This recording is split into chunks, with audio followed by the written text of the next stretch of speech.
Parkinsonism is one of the most common movement disorders. The motor symptoms can be grouped under the mnemonics TRAP.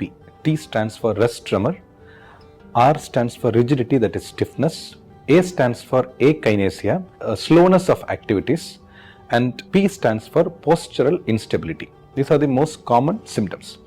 But there are other symptoms like non-motor symptoms which can affect people with Parkinsonism, like severe pathological insomnia, REM sleep behavioral disorder, restless leg syndrome, hallucinations, autonomic involvement like orthostatic dizziness, like when you get up you feel dizzy, bladder involvement.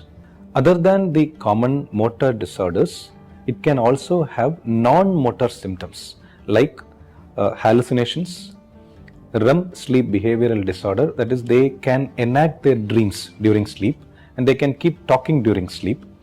RLS, restless leg syndrome, where they have unusual feelings in the leg, can be in the hands also, especially during period of rest. Autonomic involvement, where people can have sudden instability while getting up from lying position, urinary incontinence or constipation.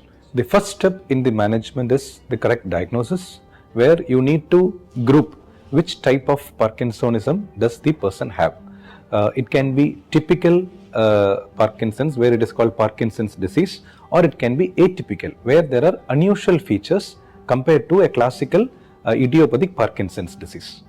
There are specific reasons why we should make this difference, because the idiopathic, that is classical typical Parkinson disease, is a slowly progressive disease where you know that the medication works for a longer period and the surgical measures like DBS works better in idiopathic Parkinson disease, whereas in atypical, there are atypical features where the response to medications are little difficult to predict, and also the management is also slightly different. So the problem in Parkinsonism is reduced dopamine in the system.